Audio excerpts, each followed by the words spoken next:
Hey everybody, this is David at Barnyard Bees. I'm down here going through the hives and pulling out the queen cage. You remember we installed some packages, and now I'm going through and pulling out the cage, and they've all been released so far. And also what I'm checking for is, doing this one-handed, okay, I hope you can see it. There's eggs right there, a lot of eggs. Some standing straight up, some laying down, some 1 day, 2 day old eggs. So we know she's in there, we know she's laying. So what I'm going to do is go through every one of these and pull out the queen cage. And then there's something else I wanted to show you.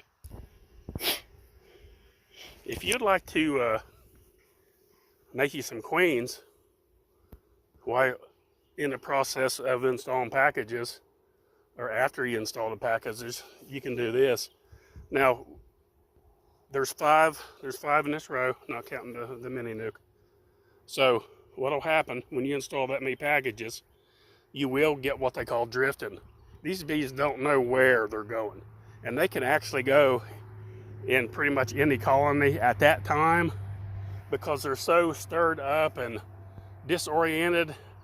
They're not territorial yet. Like if I would install a package of bees here and here, if they mix together, they're not going to know or care at that point. They've not established a colony yet. So what they call drifting, they're not 100% sure where they're going. They will end up in one of them. But sometimes when you do this, you'll get some overloaded and some not enough. That's just how it goes if you install packages like that. It's better if you can separate the colonies further apart, for sure.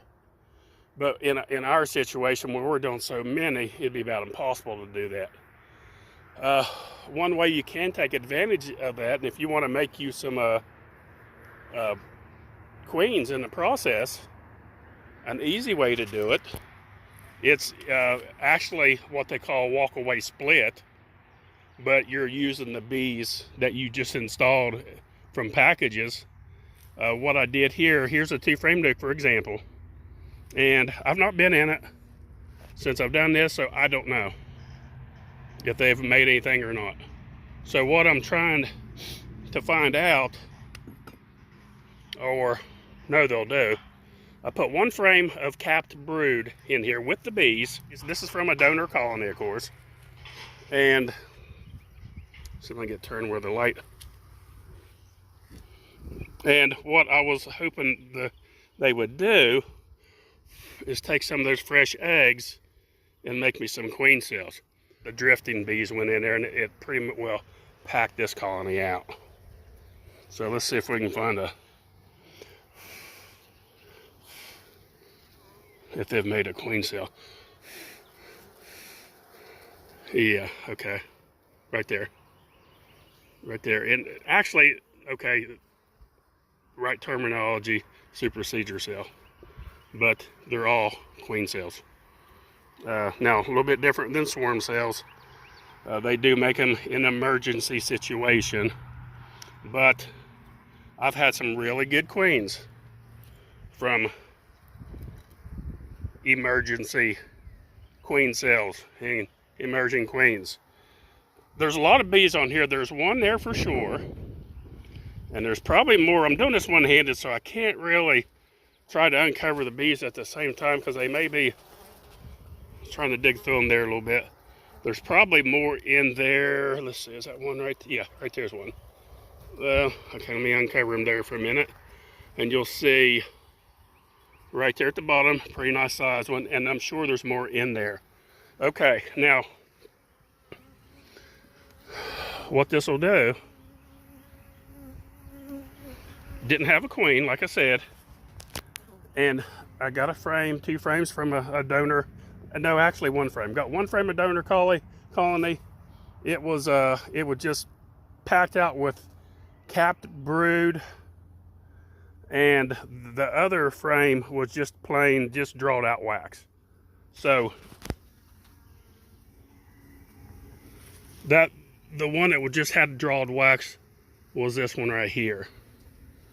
And then the other one was packed out with cap brood, and of course it had some young eggs in it as well, a few. So I try to get both. I try to look for one where you can actually identify the eggs in there, because that's what they need to make the queen.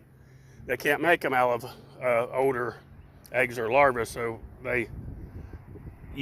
to make sure, it's best to try to find some that's got the eggs sticking straight up or laying down, and you should be good then. And they'll make you a queen, and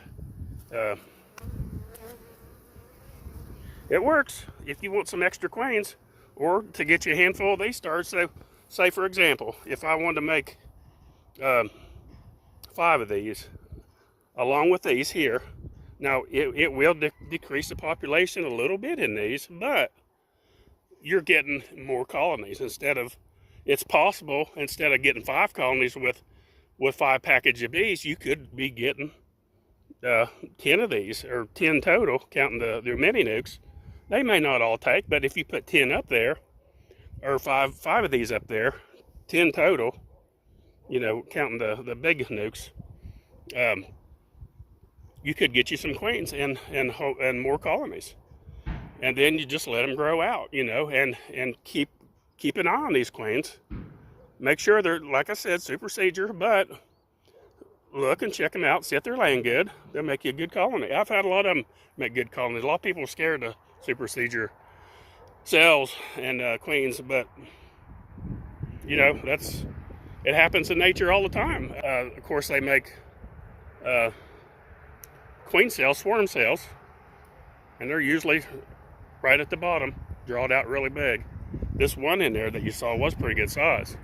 So they'll hatch out, fly, mate, come back. We'll check this one out in a couple weeks and see if she's in there laying eggs yet. But that's about it. Just a little trick from Barnyard Bees if you want to try it and make your own queens. And it's fun to do. And don't forget, folks, please help share our videos. Please click on that little bell. Just share our videos wherever you can, on Facebook or wherever. We'd appreciate it. And don't forget to check us out at thebarnyardbees.com for all your beekeeping supplies, nukes, packages, queens, such. And thanks for watching. Barnyard Bees.